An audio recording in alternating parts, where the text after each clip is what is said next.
Hello everyone, myself Shruti Garg and I welcome you all on my channel that is Shruti Garg Knowledge Hub. Today we are going to start a new chapter for class 9 that is people as a resource. So let's start this chapter. People as a resource. What this chapter indicates? This chapter easily indicates that कि we are going to talk about people means population. हम talk करने वाले हैं, बात करने वाले हैं लोगों के बारे में जो कि रिसोर्स की तरह काम करते हैं. ठीक है. So before starting this chapter I must discuss some points with you all कि जो पॉइंट्स आपको इस चैप्टर को समझने में बहुत मदद करेंगे. कुछ टर्म्स हैं जो हम इसमें पढ़ेंगे. पहले है हमारी term asset. What is asset?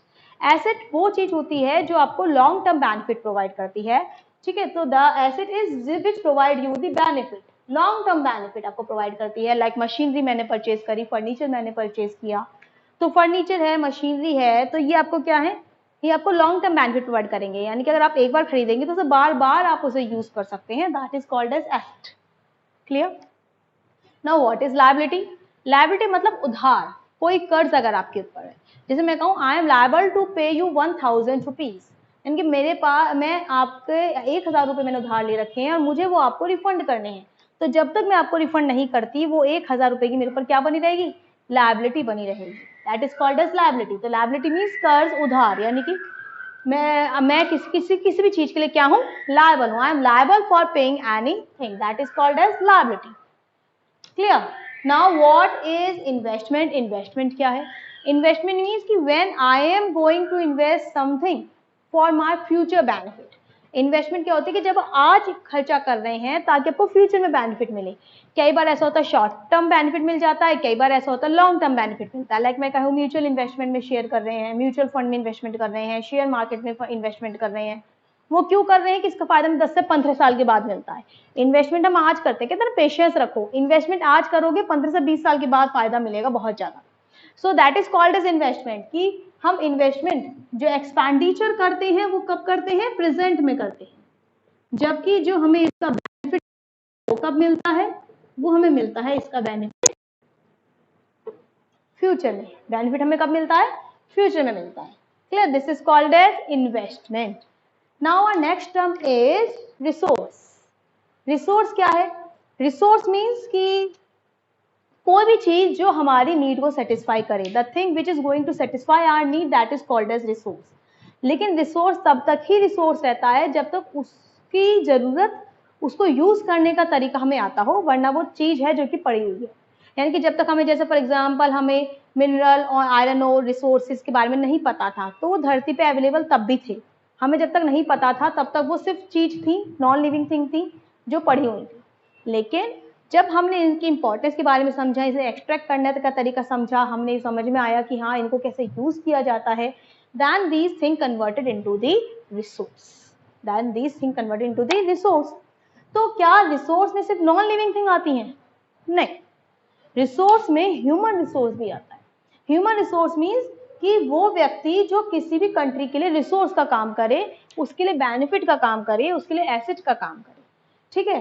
तो ह्यूमन रिसोर्स क्या है कि नॉर्मली हम लोग पॉपुलेशन को नेगेटिव पॉइंट ऑफ व्यू से देखते हैं.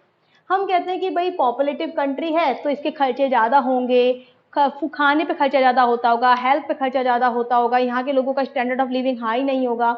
तो यानी कि क्या है, पॉपुलेशन को नेगेटिव पॉइंट ऑफ व्यू से देखते हैं. लेकिन इसी पॉपुलेशन का एक पॉजिटिव साइड भी आपके पास आता है. पॉजिटिव साइड क्या है कि अगर आप इस पॉपुलेशन के ऊपर इन्वेस्टमेंट करें, क्या करें? इन्वेस्टमेंट करें, तो ये पॉपुलेशन क्या बन जाएगी? ह्यूमन कैपिटल फॉर्मेशन बन जाएगी. ह्यूमन कैपिटल फॉर्मेशन मतलब कि आपके लिए प्रोडक्टिव हो जाएगी, आपको फ्यूचर में जाकर बेनिफिट प्रोवाइड करेगी. अब आपका क्वेश्चन अराइज होगा कि which type of investment I am talking about. किस टाइप के इन्वेस्टमेंट की मैं बात कर रही हूँ? So I am talking about the investment on education and on health. हमने अगर इन दो चीजों के ऊपर ध्यान दे दिया तो किसी भी कंट्री का ह्यूमन रिसोर्स बेस्ट रिसोर्स होता है. मीन्स फिर अब आपको हराने वाला कोई नहीं है अगर आपकी कंट्री के लोग ह्यूमन रिसोर्स से ह्यूमन कैपिटल फॉर्मेशन में कन्वर्ट हो गए. अगर आपके यहाँ के लोग ह्यूमन रिसोर्स से ह्यूमन कैपिटल फॉर्मेशन में कन्वर्ट हो गए हैं, यानी कि उनके ऊपर इन्वेस्टमेंट हुआ है हेल्थ और एजुकेशन को लेकर, तो वो आपकी कंट्री के लिए प्रोडक्टिव माने जाते हैं. क्या माने जाते हैं? प्रोडक्टिव माने जाते हैं। कैसे? अब आप ये देखिएगा कि अगर कोई भी पर्सन है, एजुकेटेड भी है और हेल्दी भी है, मैं एजुकेटेड भी हूँ, हेल्दी भी हूँ, तो अपनी घर के लिए सबसे पहली बात, अपनी फैमिली के लिए बहुत प्रोडक्टिव होंगी। भाई मैं कुछ अर्न कर रही होंगी, उनको कुछ करके दे रही होंगी, सोसाइटी के लिए अच्छी रहूंगी, सोसाइटी के लिए अच्छी रहूंगी तो कंट्री के लिए अच्छी रहूंगी, कंट्री के लिए अच्छी रहूंगी क्योंकि कमा रही हूँ तो उससे नेशनल इनकम भी इंक्रीज होती है ना। जबकि अगर इनमें से कोई एक भी फैक्टर मिसिंग है, one of the factor is missing, अगर एक भी फैक्टर मिसिंग है, then I am converted into liability. मैं अपनी कंट्री के लिए ऐसे तभी तक हूं जब तक मैं एडुकेटेड हूं और मैं हेल्दी हूं। In case I am missing single factor कि अगर मैं एजुकेटेड नहीं हूं या मैं अनहेल्दी हूं तो मैं उस अपनी कंट्री को सर्व नहीं कर सकती, मेरी फैमिली को सर्व नहीं कर सकती। लाइक अगर मैं अनएजुकेटेड हूं तो मैं कितना कमा लूंगी? ज्यादा नहीं है। मतलब ये माना जाता है कि अनएजुकेटेड पर्सन की इस इनकम एजुकेटेड पर्सन से कम होती है। अगर मैं हेल्दी नहीं हूँ, फिर कभी सिर में दर्द, कभी पैर में दर्द, कभी जोड़ों में दर्द, कभी अर्थराइटिस, कभी कुछ, फिर क्या होगा? ये कहेंगे कि भाई कमाता धमाता तो कुछ है नहीं, इसके ऊपर खर्चा और होता रहता है, कभी हॉस्पिटल में इसको ट्रीटमेंट दिलाओ, कभी उस वाले डॉक्टर के पास लेकर जाओ, कभी उस वाले डॉक्टर के पास लेकर जाओ, कभी मेडिकल खर्चा, दवाइयाँ इतनी महंगी हैं। तो यानी कि मैं अपनी कंट्री, अपनी फैमिली, अपनी सोसाइटी को सर्व करने की बजाय वो लोग मुझे सर्व कर रहे होंगे, तो आई एक्ट एज अ बोझ, मैं उनके ऊपर बोझ का काम कर रही होंगी, लायबिलिटी का काम कर रही होंगी। Clear? This is called as human capital formation. तो ह्यूमन कैपिटल फॉर्मेशन कब हो? बिल्कुल ऐसे ही काम करेगा जैसे फिजिकल कैपिटल फॉर्मेशन काम करता है। फिजिकल कैपिटल फॉर्मेशन क्या होता है? फिजिकल कैपिटल फॉर्मेशन होता है कि जो रिसोर्स हैं आपके नॉन लिविंग थिंग, उनको आपने टेक्नोलॉजिकली निकाल कर उनको अच्छे से सर्व किया और सर्व करने के बाद उसको लोगों तक फिनिश गुड में पहुंचाया ताकि वो लोगों को बेनिफिट प्रोवाइड कर सके। That is called as physical capital formation. जैसे कि मैंने कहा भाई क्रूड ऑयल है, क्रूड ऑयल से मैंने एलपीजी अलग करी, केरोसिन अलग करा, डीजल अलग करा, पेट्रोल अलग करा, तो ये क्या करा मैंने? इसे फिजिकल कैपिटल फॉर्मेशन में कन्वर्ट कर दिया, फिर है ना, मैंने उसे फिनिश गुड में कन्वर्ट कर दिया। This is called a physical capital formation. तो अगर आपकी कंट्री के लोग एडुकेटेड हैं और अगर आपकी कंट्री के लोग हेल्दी हैं, then in that case they will act as an asset. किस तरह काम करेंगे? एसेट की फॉर्म में काम करेंगे, otherwise they will act as a liability. और अगर किसी भी कंट्री के लोग एसेट की फॉर्म में काम करेंगे तो उस कंट्री का जीएनपी इंक्रीज हो जाएगा। जीएनपी मतलब gross national product. Gross national product को समझने के लिए हमने पहले भी डिस्कस किया है जीडीपी। जीडीपी क्या होता है? किसी भी कंट्री की बाउंड्री लाइन के अंदर जितना भी प्रोडक्शन होता है गुड्स एंड सर्विसेज का एक साल के अंदर अंदर, किसी भी कंट्री की बाउंड्री लाइन के अंदर अंदर एक साल के अंदर जितना भी प्रोडक्शन होता है गुड्स एंड सर्विसेज का, that is called as GDP. That is called as GDP. और ये हमने कहा अपनी डोमेस्टिक कंट्री, यानी कि मैंने बाहर की कंट्री से कोई लिंक नहीं करा, सिर्फ अपनी कंट्री का प्रोडक्शन देख रही हूँ। लेकिन अगर अपनी कंट्री के प्रोडक्शन में मैं फॉरेन कंट्री का इन्वेस्टमेंट ऐड कर दूं, एक्सपोर्ट ऐड कर दूं, इंपोर्ट माइनस कर दूं, फॉरेन इन्वेस्टमेंट अगर मेरी कंट्री ने करा तो माइनस कर दूं, बाहर की कंट्री ने मेरी कंट्री में इन्वेस्टमेंट करा तो ऐड कर दूं, then this GDP converted into the GNP. GDP किसमें बन जाएगी? ग्रॉस प्रोडक्ट में कन्वर्ट हो जाती है। This is called as GNP, gross national product. Clear? तो उन्होंने यही बोला है कि अगर किसी भी कंट्री के लोग एजुकेटेड होते हैं, पहली बात तो वो अपने लिए सर्व करते हैं, दूसरी बात वो कंट्री के लिए भी बहुत ज्यादा एसेट का काम करते हैं। लाइक उन्होंने एग्जाम्पल भी लिया है ग्रीन रेवोल्यूशन का, कि ग्रीन रेवोल्यूशन कब आया था? जब आपने वीट और राइस में HYV सीड्स का प्रोडक्शन यूज किया। ये HYV सीड अपने आप तो नहीं आ गए ना, कैसे आए? रिसर्च एंड डेवलपमेंट से आए। रिसर्च एंड डेवलपमेंट कौन कर पाता है? जो एजुकेटेड होता है। क्या होता है? एजुकेटेड होता है, हेल्दी पर्सन होगा, एजुकेटेड पर्सन होगा, अपना टाइम इन्वेस्ट करेगा, तब जाके उसने ऐसे सीड्स का फॉर्मेशन करा जिससे प्रोडक्शन ट्रेमेंडियस रेट से इंक्रीज हुआ। तो ये पॉसिबिलिटी कब आई? जब आप उन कंट्री के लोग क्या बने? एजुकेटेड बने और हेल्दी बने। क्लियर? और वो दूसरी अपने को तो सर्व करते ही हैं, अपनी कंट्री को भी सर्व करते हैं और उन लोगों को भी सर्व करते हैं जो लेस एजुकेटेड होते हैं या अनहेल्दी होते हैं। मगर अगर आपकी कंट्री में पढ़े लिखे बहुत अच्छे डॉक्टर होंगे तो वो लोगों को बीमार होने से पहले ही, यानी कि कम जैसे उनकी एक स्टेज स्टार्ट होती है बीमारी की, वहीं उनको ट्रीटमेंट मिल जाएगा, उनकी बीमारी को बढ़ने नहीं देंगे। ऐसा नहीं है कि बीमारी पूरी बढ़ गई, उनको पता ही नहीं लगा, डॉक्टर्स को पता ही नहीं लग रहा कि क्या हो रहा है। तो यानी कि जो अगर आपकी कंट्री के लोग एजुकेटेड हैं और हेल्दी हैं, तो उनको दूसरे की एजुकेशन, दूसरे की हेल्थ की भी फिक्र रहती है, और वो दूसरे जो अनएजुकेटेड पर्सन है या लेस एजुकेटेड पर्सन है या अनहेल्दी पर्सन है, उनको भी सर्विस प्रोवाइड करते हैं। Clear? Now we are going to study about two story regarding this chapter. One is of Sakal and another one is of Vilas. सकल एंड विलास, सकल और विलास की जो कहानी है वो कुछ ऐसी है कि सकल और विलास दोनों ही एक विलेज में रहते हैं, दोनों ही फ्रेंड्स हैं, और सकल और विलास क्या हैं? एक है सकल, अनदर वन इज विलास। जब हम सकल की बात करते हैं तो सकल के बाद में उन्होंने ये बताया है कि भाई सकल 12 साल का है और ये 11 साल का है। ठीक, सकल की जो मदर है वो डोमेस्टिक वर्क करती हैं और सकल के जो फादर हैं वो फार्म लेबरर हैं, जबकि विलास के जो फादर हैं वो फिशरमैन थे। क्या थे? फिशरमैन थे, और ये 2 साल पहले एक्सपायर हो चुके हैं, डेथ हो गई है। यानी कि इनकी जो मदर हैं अब उन्होंने भी फिशिंग का ही काम करना शुरू कर दिया, मछलियां पकड़ के मार्केट में सेल करती है। क्लियर? सकल के एक यंगर ब्रदर है और एक यंगर सिस्टर है, जबकि विलास का एक यंगर ब्रदर है बस। अभी सकल के में क्या है कि सकल के एक अंकल हैं जो मैट्रिकुलेशन पास हैं, बट वो कोई जॉब नहीं कर रहे, लेकिन सकल के जो भाई बहन हैं वो ये चाहते हैं कि उनका भाई सकल पढ़े, तो इसका एडमिशन विलेज के स्कूल में करा दिया जाता है, वहां से 12th पास कर लेता है बहुत अच्छे नंबर से। तो जो उनके फादर हैं बूटा, वो चाहते हैं कि मेरा बेटा और पढ़े, तो इसके लिए वो एक इन्हें वोकेशनल कोर्स में डालते हैं। वोकेशनल कोर्स है कंप्यूटर का, कंप्यूटर के वोकेशनल कोर्स में सकल का पढ़ने में बहुत मन है, बहुत ज़्यादा अच्छे से वो पढ़ाई करता है, इसीलिए वो उसमें बहुत अच्छे से पढ़ाई करके उसकी डिग्री लेता है और प्राइवेट फर्म में लग जाता है। प्राइवेट फर्म में वो काम भी करता है, प्लस अपने खुद के सॉफ्टवेयर डिजाइन करता है, जिससे कंपनी को बहुत ज़्यादा प्रॉफिट होता है। जब कंपनी को बहुत ज़्यादा प्रॉफिट होता है तो जो बॉस होता है वो उससे खुश होता है, उसे प्रमोशन देता है, उसे बोनस देता है, उसे इंक्रीमेंट मिलता है।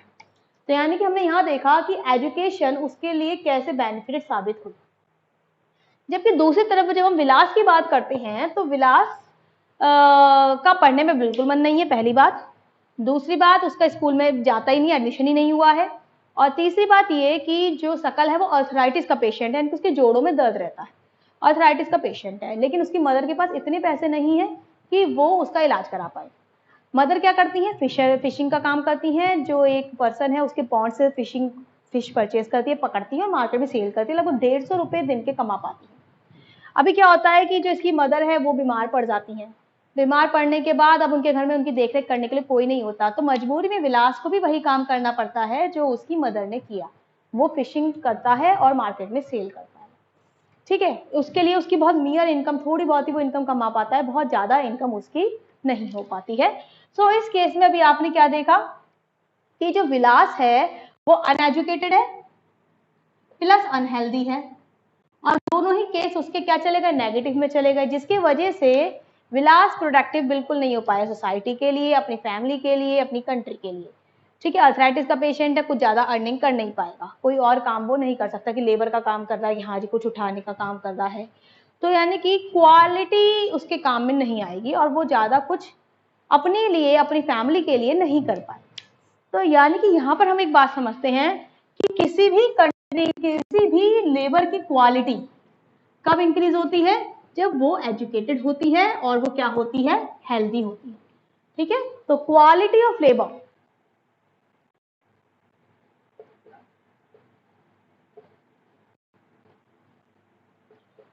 क्वालिटी ऑफ लेबर कब इंक्रीज होते हैं? लेबर हमेशा याद रखिएगा कि labour does not belong to a word to 4th class की, जो सफाई का काम कर रहे हैं, कुछ चीज उठाकर इधर उधर रख रहे हैं, नहीं। लेबर हम सबके लिए यूज करते हैं, जैसे I am also a labour, बस मैं एजुकेटेड लेबर। ठीक है, कोई डॉक्टर है, कोई फिजिशियन है, कोई भी है, सब क्या एजुकेटेड लेबर है।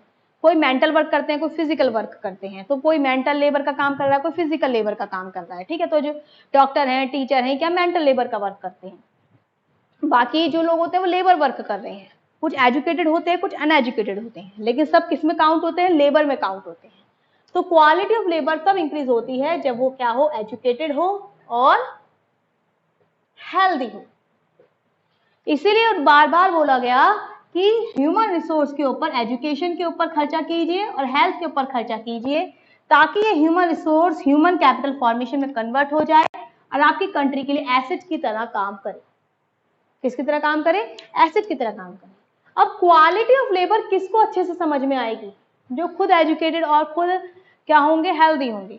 यानी कि अगर मैं एजुकेटेड हूँ और मैं हेल्दी हूँ तो मुझे पता है कि मेरे बच्चे के लिए भी एजुकेशन कितनी जरूरी है और हेल्थ कितनी जरूरी है।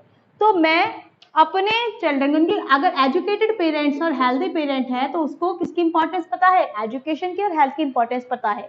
तो वो अपने बच्चे को यानी कि चिल्ड्रन को भी एजुकेशन और हेल्थ प्रोवाइड करेगा। ये वाली जनरेशन अपनी जनरेशन को प्रोवाइड करेगी। तो ये एक पॉजिटिव सर्कल चलेगा कि एजुकेटेड पर्सन और हेल्दी पर्सन को इंपॉर्टेंस पता है, तो एक कैसा सर्कल चलेगा? एक पॉजिटिव सर्कल चलेगा। This is called as virtuous circle. Virtuous circle, ये कैसा सर्कल है? पॉजिटिव है। लेकिन अनएजुकेटेड पेरेंट्स या अनहेल्दी पेरेंट्स जिनको इंपॉर्टेंस भी नहीं पता, एक तो है अनएजुकेटेड है लेकिन उन्हें इंपॉर्टेंस पता है, वो पढ़ा रहे हैं, वो एक अलग मैटर है। लेकिन जो अनएजुकेटेड पेरेंट्स होते हैं या अनहेल्दी पेरेंट्स होते हैं, वो क्या सोचते हैं कि भैया 10 घंटे 8 घंटे के लिए स्कूल जाएगा, टाइम बर्बाद करेगा, इससे अच्छा तो भाई हम इसे किसी काम पे लगा देते हैं, किसी घर काम कर लेगा, किसी की दुकान पे काम कर लेगा, ठेला लगा लेगा, 10 रुपए कमा कर लाएगा। वो प्रेजेंट के 10 रुपए देखते हैं, वो फ्यूचर के 10,000 रुपए नहीं देखते हैं, 10 लाख रुपए नहीं देखते हैं। वो कहते हैं कि नहीं, बेकार है, एजुकेशन पे क्यों खर्चा करना, हेल्थ पे क्यों खर्चा करना, पेट में दर्द है, सिर में दर्द है, सही हो जाएगा, बच्चों को तो होता रहता है। तो ये जो सोच है वो इनको अपने बच्चों को आगे एजुकेटेड करने में, एजुकेशन प्रोवाइड करने में या हेल्दी बनाने में रोकती है। ठीक है, तो अनएजुकेटेड पर्सन जो होगा, अनहेल्दी पर्सन जो होगा, वो अपने चिल्ड्रन को सर्व नहीं करेगा, वो उसके बच्चे भी क्या रहेंगे? अनएजुकेटेड रहेंगे और अनहेल्दी रहेंगे, ये अपने चिल्ड्रन को सर्व नहीं करेंगे। तो ये कैसी साइकिल चली? एक नेगेटिव साइकिल चली। इसको बोला जाता है विशियस साइकिल। इसको बोला जाता है विशियस साइकिल, यानी कि एक नेगेटिव साइकिल चली कि अनएजुकेटेड पेरेंट्स अपने बच्चों को ना पढ़ाना चाहते हैं, ना ही उनके ऊपर हेल्थ के ऊपर कोई खर्चा करना चाहते हैं। और इसके संग इसी चीज को एक्सप्लेन करने के लिए they also give you the example of Japan. उन्होंने कहा है कि जापान एक डेवलप्ड कंट्री में पता है, लेकिन जापान के पास कोई नेचुरल रिसोर्स नहीं है। इंडिया देखिए कितने मिनरल्स, कितने आयरन ओर्स, कितनी सारी चीजें हमारे पास हैं जिसको हम नेचुरल रिसोर्स की तरह यूज करते हैं, इवन वेस्ट करते हैं। जापान के पास 0% नेचुरल रिसोर्स है, they have no natural resource, still they are developed. How? वो जितने भी नेचुरल रिसोर्स है वो दूसरी कंट्री से इंपोर्ट करते हैं, लेकिन वो फिर भी डेवलप्ड है। कैसे? क्योंकि जापान खर्चा करता है अपनी कंट्री के ह्यूमन रिसोर्स के ऊपर। उन्होंने अपने ह्यूमन रिसोर्स को ह्यूमन कैपिटल फॉर्मेशन में कन्वर्ट कर रखा है, और इतना कन्वर्ट कर रखा है कि जितना भी ह्यूमन इंपोर्ट करते हैं वो नेचुरल रिसोर्स को, वो 0% वेस्टेज के साथ और 100% यूटिलाइजेशन के साथ उसे यूज करते हैं और अपनी कंट्री को डेवलप्ड बनाते हैं। And this is the best part of their life. वो किसी चीज को, वो अपनी कंट्री को देखते हैं, वो खुद के लिए नहीं जीते, वो कंट्री के लिए जीते हैं। वो अपनी कंट्री के, उनकी कंट्री के लोग उनकी एजुकेशन पर खर्चा करते हैं, उनकी हेल्थ पर खर्चा करते हैं, ताकि ये बच्चे फ्यूचर में बड़े होकर हेल्दी रहे, एजुकेटेड रहें और अपनी कंट्री को क्या करें? सर्व करें। So that's why Japan is a very developed nation without having any natural resource. Clear? Now we are going to study about our next topic, that is economic and non-economic activities. Economic and non-economic activities. What is economic and the non-economic activities by the man and women? Economic and non economic activity क्या होती है? ये हमने अपने previous section में भी बहुत बार discuss किया है कि what are economic and the non economic activities. हमें पता है क्या कि एक्टिविटीज 2 तरीके की होती हैं, इकोनॉमिक एंड नॉन इकोनॉमिक। ठीक, इकोनॉमिक जो मनी अर्न करने के लिए की जाती है, नॉन इकोनॉमिक जो सेल्फ सेटिस्फेक्शन के लिए की जाती हैं, यानी कि साइकोलॉजिकल सेटिस्फेक्शन के लिए जाते हैं। ये आपकी जो इकोनॉमिक एक्टिविटी होती है इसमें प्राइमरी, सेकेंडरी, टर्शियरी सेक्टर तीनों आ जाते हैं। इसमें कोई भी काम जो आप अपने मन को शांत करने के लिए करते हैं उसमें वो आ जाते हैं, नॉन इकोनॉमिक में आ जाते हैं। इसमें जो भी आप अर्निंग करते हैं ये नेशनल इनकम में काउंट होता है, यानी कि आपकी कंट्री की इनकम को बढ़ाता है, जबकि ये नेशनल इनकम में काउंट नहीं होता। ठीक, अभी इन्होंने क्या करा है कि इकोनॉमिक को अगेन दो पार्ट में डिवाइड करा है, market activity and the non market activity. Market activity वो कि जो भी मैंने प्रोड्यूस करा वो मार्केट में सेल करा, उससे बाद मुझे प्रॉफिट मिली या अर्निंग मिली, that is called as market. Non market वो पोर्शन होता है जो मैंने मार्केट में सेल नहीं करा है, लेकिन मैं ये नहीं कह रही हूँ कि वो सेल्फ सेटिस्फेक्शन के लिए नहीं है।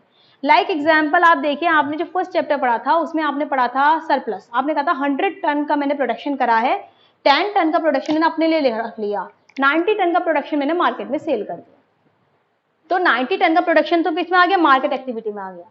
10 टन का ये तो नहीं है मैं खाऊंगी नहीं पीऊंगी नहीं, ये सेल्फ सेटिस्फेक्शन के लिए, अपने मन को शांत करने के लिए मैंने रखा नहीं, अपनी फैमिली को सर्व करने के लिए रखा है, बस वो मार्केट से ना खरीदा गया हो, वो मैंने अपने लिए करा। बाई चांस मैं इसका प्रोडक्शन नहीं कर रही होती तो मैं मार्केट से खरीद कर लाती, करके तो लाती ना, है तो वो इकोनॉमिक एक्टिविटी ना, प्रोडक्शन तो हुआ है ना गुड्स एंड सर्विसेज का, इसलिए वो नॉन मार्केट एक्टिविटी में काउंट होगा। स्टूडेंट कई बार इसको कोऑर्डिनेट कर देते हैं, कह देते हैं non market activities non economic activity, नहीं, non market activity non economic activity दोनों ही अलग चीज है, दोनों ही क्या है, अलग अलग चीज। ठीक है, तो economic activity and non economic, sorry economic activity by man and women में व्हाट दे आर सेइंग कि जो इकोनॉमिक एक्टिविटी है मैन एंड वीमेन की वो अलग अलग है। जैसे कि हम मानते हैं ऐसा कि भाई बाहर कोई मैन वर्क करने जा रहा है, बिजनेस है, ये है, तो ये तो क्या है, इकोनॉमिक एक्टिविटी बाय मैन है। वीमेन की क्या है, डोमेस्टिक, घर से बाहर निकलती हैं थोड़ा, और डॉक्टर हैं, इंजीनियर है, ये इकोनॉमिक एक्टिविटी वीमेन की है। वैसे तो आजकल की तारीख में कोई डिफरेंस है नहीं, हर कोई काम मैन भी कर रहा है, वीमेन भी कर रहा है, लेकिन यहाँ जो इंपॉर्टेंट पॉइंट उन्होंने डिस्कस करा है, उन्होंने डिस्कस करा है कि भले ही economic activity man and women की कॉमन है, लेकिन जो उनका पेमेंट है वो अलग अलग है। वीमेन को मैन के रेस्पेक्ट में कम पेमेंट मिलती है, क्यों मिलती है भाई? अब यहाँ पर भी एजुकेशन ने बहुत इंपॉर्टेंट रोल प्ले करा है। उन्होंने करा है कि अगर आप एजुकेटेड हैं, यानी कि वीमेन और मैन अगर एजुकेटेड है, एजुकेशन की लाइन में कुछ कर रहे हैं, इनकी मेंटल वर्क का अगर आप कुछ कर रहे हैं, तो आपकी सैलरी में कोई डिफ्रेंसिएशन नहीं आएगा। सैलरी में डिफरेंशिएशन मैन और वीमेन की तब आता है जब आप फिजिकल वर्क करते हैं, क्योंकि वहां पर उनके पास एक एक्सक्यूज होता है कि आप मैन की रिस्पेक्ट में कम चीजें काम कर पाती हैं, इसलिए आपको कम पेमेंट मिलेगी। लेकिन मेंटल वर्क का कोई जजमेंट क्राइटेरिया नहीं है, तो चाहे डॉक्टर हो, टीचर हो, इंजीनियर हो, सीए हो, मैन हो या वीमेन हो, दोनों को पेमेंट में कोई प्रॉब्लम नहीं आती। मैन और वीमेन दोनों को एक साल पेमेंट मिलती है, सेम पेमेंट मिलती है। But in case of labour work if you are doing, physical work you are doing, वहां पर आपको डिफरेंस देखने के लिए मिल सकता है कि फिजिकल लेबर में विमेन को कम पेमेंट मिलती है उसी काम की जिस काम के लिए ज्यादा पेमेंट मैन को मिलती है। तो वहां पर भी किसने रोल प्ले करा है? एजुकेशन ने रोल प्ले करा है कि अगर आप एजुकेटेड हैं तो उस केस में आपको किसी भी तरीके की कोई प्रॉब्लम नहीं होगी अगर आप ऐसे फील्ड में काम कर रहे हैं जहां पर मेंटल वर्क हो रहा है, तो वहां पर आपको मैन और वीमेन डिफरेंशिएशन या डिस्क्रिमिनेशन देखने के लिए नहीं मिलेगा। So this is all about today's class and I hope you enjoy the class. So have a nice day.